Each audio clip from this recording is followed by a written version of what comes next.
Hello student, question number third है जो solve करना है। Find the LCM and HCF of the following integer applying the prime factorisation. अभाज्य गुणनखंड विधि से हमें सॉल्व करना है इस क्वेश्चन को। एलसीएम एंड एचसीएफ फाइंड करना है। तो एचसीएफ फाइंड करने का क्या था तरीका? HCF least power of common factor और LCM highest power of common factor का प्रोडक्ट।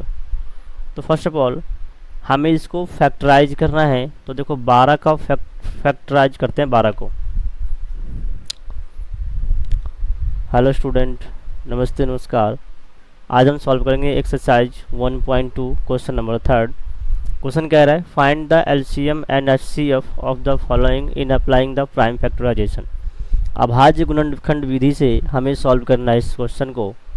तो सबसे पहले इस नंबर को फैक्टर करेंगे। 12 के फैक्टर क्या क्या हो सकते हैं? 2, 2 एंड 3। ऐसे 15 का फैक्टर करो तो 3 इंटू 5। ऐसे ही 21 का अगर फैक्टर करूं तो फैक्टर होंगे 3 इंटू 7। जब एचसीएफ फाइंड करना है इसका, तो एचसीएफ क्या है जी? कॉमन फैक्टर क्या है? 3। तो ये आपका एचसीएफ है। और एलसीएम इक्वल टू क्या होता है? Highest product of highest power of prime factor, है ना। तो यहाँ पे 2 कितनी बार है सर? 2 बार है। 2 के हाईएस्ट पावर कितने हैं? 2। 3 के हाईएस्ट पावर कितने हैं सर? तो 1। 5 के कितने हैं? 1 और 7 के 1। तो इसका जो एचसीएफ होगा 4 इंटू 3 इंटू एलसीएम वैल्यू कितनी होगी? 12 पंचे 60, 742, 420। ये इसका एलसीएम है। एलसीएम कैसे निकालते हैं? Product of highest power of common factor. जो कॉमन फैक्टर होंगे या फिर मतलब प्राइम फैक्टर के हाईएस्ट पावर को अगर मल्टीप्लाई कर दे तो एग्जैक्ट वैल्यू आएगी, उसे एलसीएम कहेंगे। 17, 23, 29। तो 17 का पहले फैक्टर करते हैं। 1 इंटू 17 होगा। 23 का फैक्टर 1 इंटू 23। ऐसे ही 29 का फैक्टर 1 इंटू 29। जब एचसीएफ की बात करें तो कॉमन क्या है जी? कॉमन सर 1 है, तो 1। एलसीएम तो यहाँ पर सारे नंबर एक बार है, तो कोई परेशानी नहीं है, मल्टीप्लाई कर दो, वैल्यू आ जाएगी। अब बताता हूँ मैं आपको मल्टीप्लाई करके।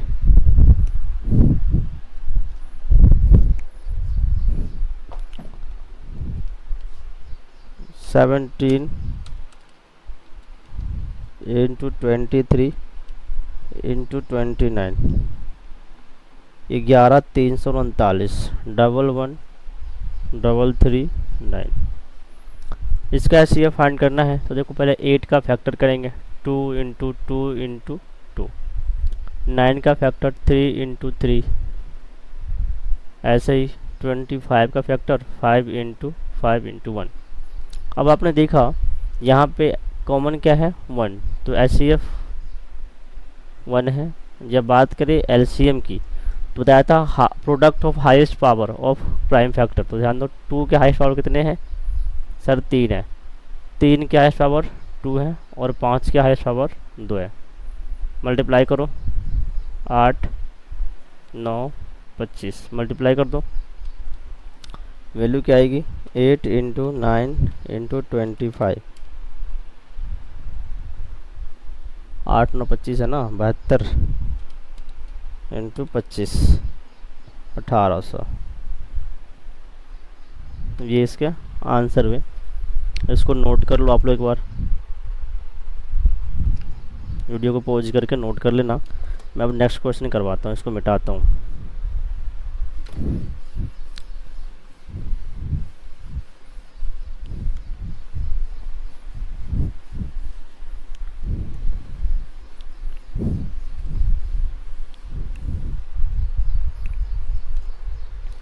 देखिए ना क्वेश्चन क्या है।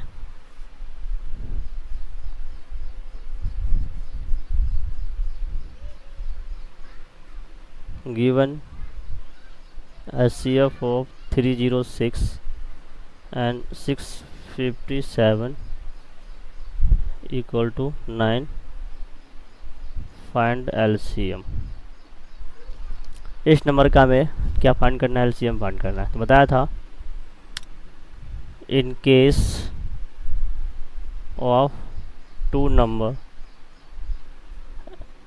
HCF into LCM equal to product of number.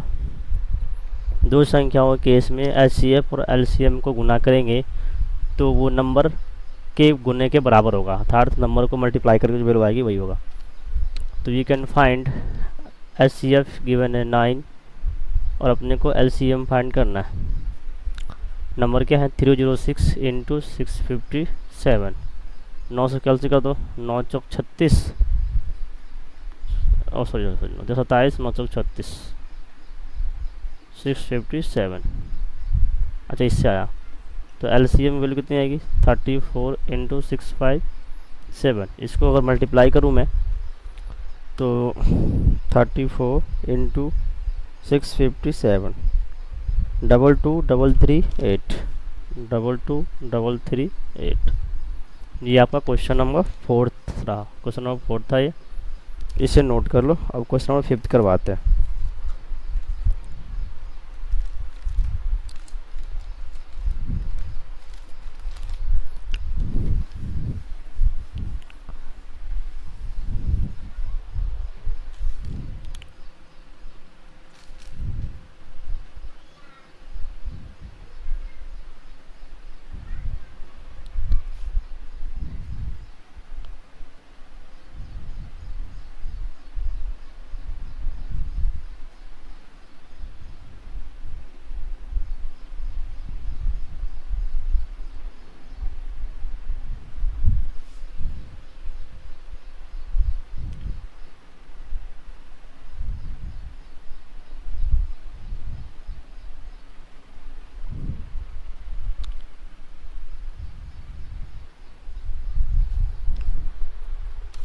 देखो ये क्वेश्चन क्या करना चाह रहा है।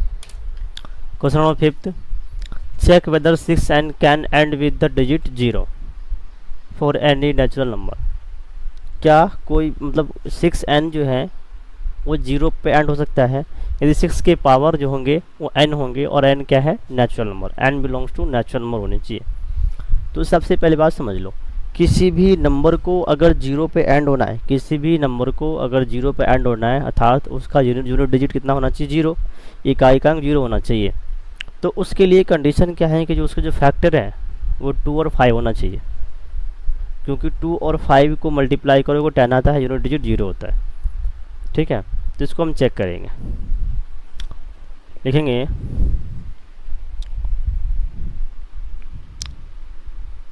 a number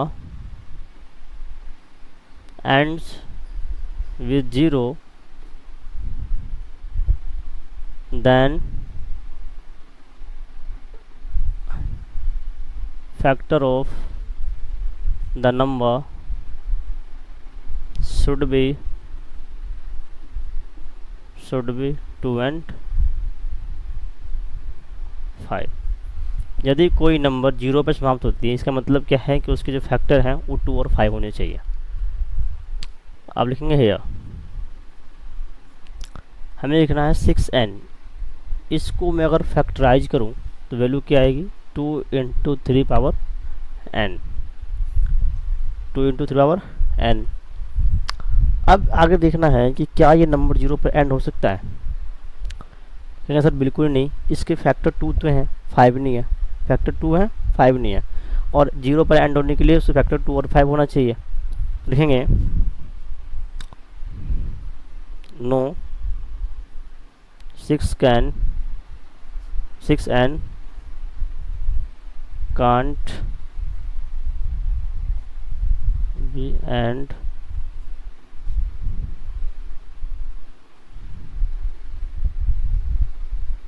0 because क्योंकि factor of 6n is 2 into 3,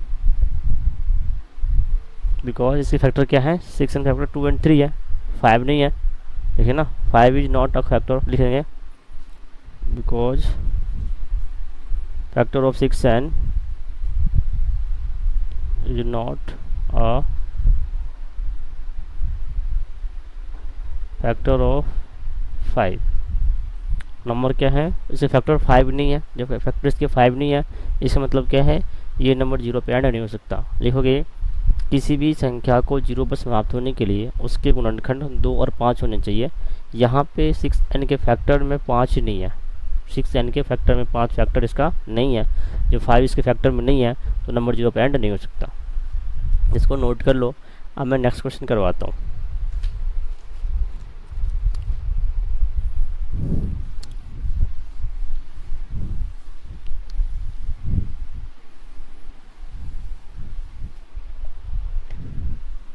question number 6 बोला है explain why, explain why 7 into 11 into 13 into sorry plus 13 and 7 into 6 into 5 into 4 into 3 into 2 प्लस 2 इंटू 1 प्लस 5 आर कंपोजिट नंबर।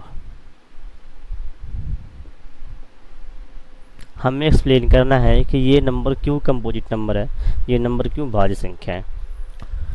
तो पता है आपको, कंपोजिट नंबर वो नंबर होते हैं जिसके फैक्टर मोर देन 2 होते हैं। 2 से अधिक फैक्टर अगर किसी के नंबर के हैं तो उसे बोलेंगे हम कंपोजिट नंबर, भाज्य संख्या बोलते हैं उसे। तो देखो मैं सॉल्व करता हूँ पहले इसको, 6 इंटू 11 इंटू 13 प्लस 13, इसको अगर मैं सॉल्व करूँ 13 अगर बाहर कर लूँ, 7 इंटू 11 इंटू 1 प्लस 1, 13 इंटू इसके फैक्टर कितने होंगे 77 प्लस 1, तो 13 इंटू 7 इंटू 11 इसके फैक्टर 78 सॉरी 78 फैक्टर। अब ध्यान दो, ये कंपोजिट नंबर है। कंपोजिट नंबर क्यों है, 13 के फैक्टर 1 इंटू 13 हुआ और इसके फैक्टर हो गए 6, तो इसके जो फैक्टर हैं वो मोर देन 2 है। तो लिखेंगे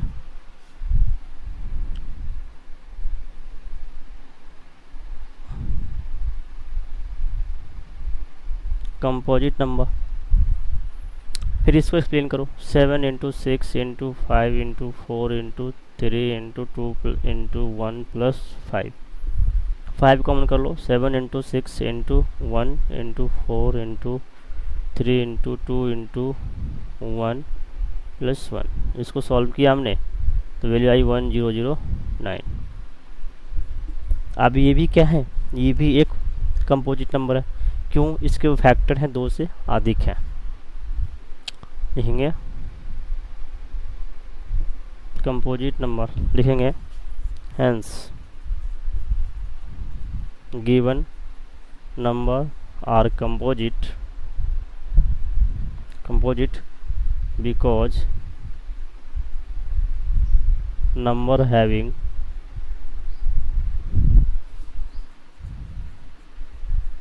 more than 2 factor.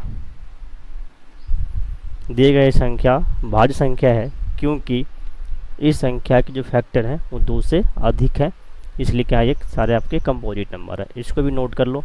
Next question अभी करवाता हूँ। नेक्स्ट क्वेश्चन आपके स्क्रीन पे आ जाएगा, ठीक है ना, ज़्यादा बेटर है, आपके स्क्रीन पे क्वेश्चन आ जाएगा।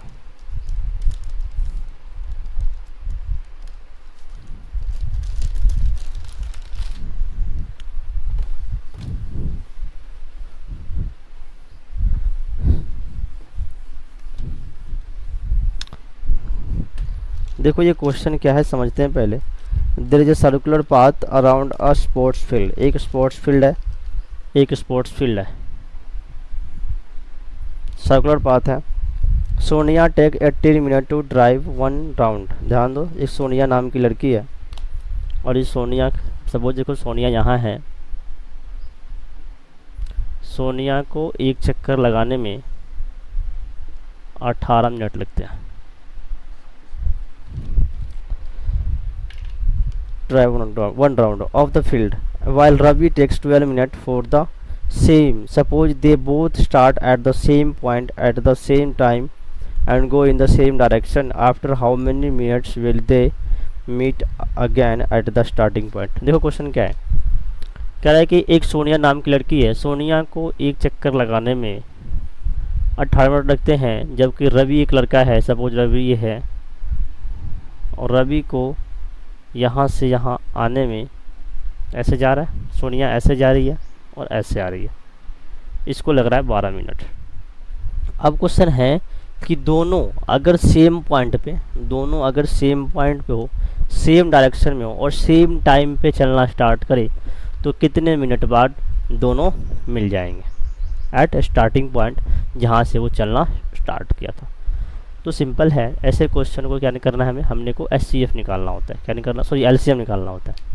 लिखेंगे हम एलसीएम ऑफ 18 एंड 12, तो निकाल सकते हैं एलसीएम क्या होगा, 18 के फैक्टर करें 2 6 3 18, 12 के फैक्टर 4 3 12, तो जब एलसीएम की बात करें तो एलसीएम क्या होता है, हाईएस्ट पावर। तो 2 के हाईएस्ट पावर कितने हैं जी, 2 है, और 3 का हाईएस्ट पावर 3 का स्क्वायर है, तो 4 × 9 मिलेगी 36, अर्थात 36 मिनट बाद दोनों स्टार्टिंग पॉइंट पे मिल जाएंगे जहाँ से वो चलना स्टार्ट करे थे। तो ये आपका एक्सरसाइज 1.2 कंप्लीट हुआ, इसको नोट कर ले आप लोग अच्छे से। मिलते हैं नेक्स्ट वीडियो में, नेक्स्ट चैप्टर को सॉल्व करेंगे।